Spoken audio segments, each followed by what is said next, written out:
CM Revanth రెడ్డిపై MLC కవిత hot comments చేశారు. కేసీఆర్ ను తిడుతుంటే కూతురిగా తన రక్తం ఉడుకుతోందన్నారు. కేసీఆర్ ను కసబ్తో పోల్చడానికి కవిత తీవ్రంగా ఖండించారు. బీఆర్ఎస్ మనుగడ సాగించాలంటే కేసీఆర్ అసెంబ్లీకి రావాలన్నారు. పిల్లకాకుల మీద అసెంబ్లీని వదిలివేయడం సరికాదని కవిత హితవు పలికారు. బబుల్ షూటర్ ను డిప్యూటీ ఫ్లోర్ లీడర్ గా నియమించడం బాధాకరమన్నారు కవిత. 10 ఏళ్ల బీఆర్ఎస్ 2 ఏళ్ల కాంగ్రెస్ లో కూడా పాలమూరు రంగారెడ్డి ప్రాజెక్ట్ అనేటటువంటిది 1 ఎకరానికి కూడా నీళ్లు ఇవ్వలేకపోయినటువంటి మాట 100% వాస్తవం. అయితే 10 సంవత్సరాలు బీఆర్ఎస్ ఈ ప్రాజెక్ట్ని సాగదీసిందని చెప్పి నిన్న గౌరవ ముఖ్యమంత్రి గారు ఏవైతే విమర్శలు చేసినారో అవి మాత్రం నేను తీవ్రంగా ఖండిస్తూ ఉన్నాను. ఎందుకంటే ఒక ఉద్యమ నాయకుడిని పట్టుకొని టెర్రరిస్ట్ కసబ్తో కంపేర్ చేస్తూ ఒకసారి ఉరేయాలి, రాళ్లతో కొట్టాలి అనేటటువంటి మాటలు ఏవైతే మాట్లాడినరో అది ముఖ్యమంత్రి పదవిలో ఉన్నటువంటి వ్యక్తులు మాట్లాడే మాటల్లాగా లేవు. దీన్ని మేము చాలా తీవ్రంగా ఖండిస్తూ ఉన్నాం.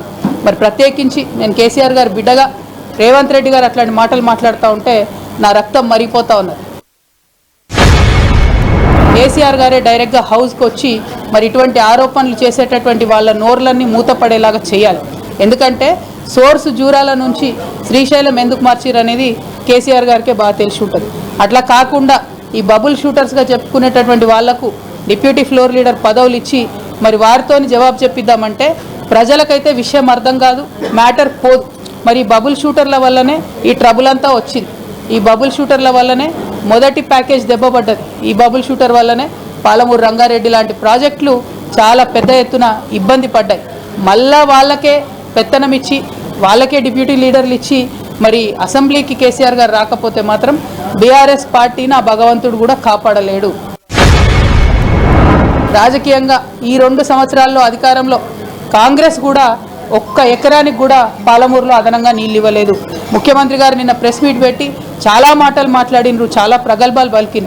నిజంగా మీరు పాలమూరు బిడ్డ అయి ఉంటే సరే, పాలమూరు రంగారెడ్డికి రకరకాల లీగల్ కాంప్లికేషన్స్ ఉండొచ్చు, కానీ భీమాకి ఏమైంది, నెట్టెంపాడికి ఏమైంది, మీరు ఎందుకు వాటి మీద దృష్టి పెట్టలేకపోయారు?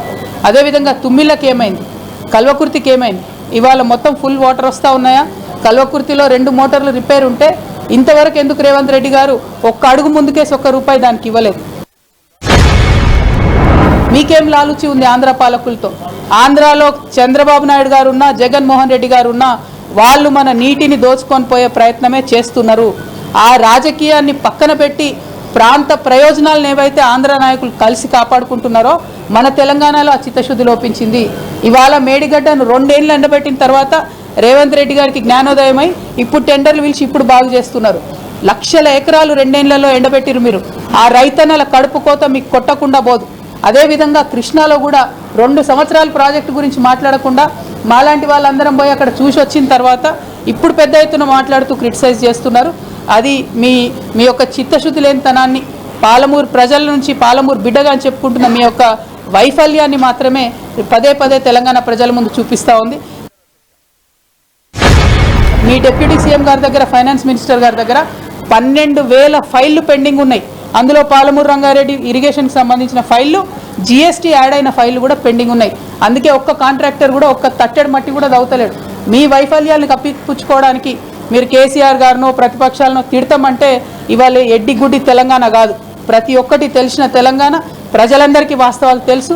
తెలిసేటట్టుగా చెప్పడానికి తెలంగాణ జాగృతి బయలుదేరింది, జనం బాట పట్టింది. అందుకే ఇవాళ మీరందరూ కూడా అసెంబ్లీ పెట్టిరు. ఎవరి కోసం పెట్టింది అసెంబ్లీ? మీరు పెట్టి మీరు బీఆర్ఎస్ని తిట్టా, బీఆర్ఎస్ మిమ్మల్ని తిట్టా, ప్రజా సమస్యలు మాట్లాడకండి, అసెంబ్లీలో టైంపాస్ చేయండి, రీల్స్ చేసుకోండి, బయటికి వెళ్ళండి. ఇది కరెక్ట్ పద్ధతి కాదు. గౌరవ ముఖ్యమంత్రి గారు నేను మళ్ళీ రిక్వెస్ట్ చేస్తా ఉన్నా, మీ మాట తీరు మార్చుకోండి. కరెక్ట్ మాట కాదు ఇది. తెలంగాణ పౌరుషాన్ని చూపించే మాట తీరు కాదు. ఇది అవమానకరమైనటువంటి మాట తీరు.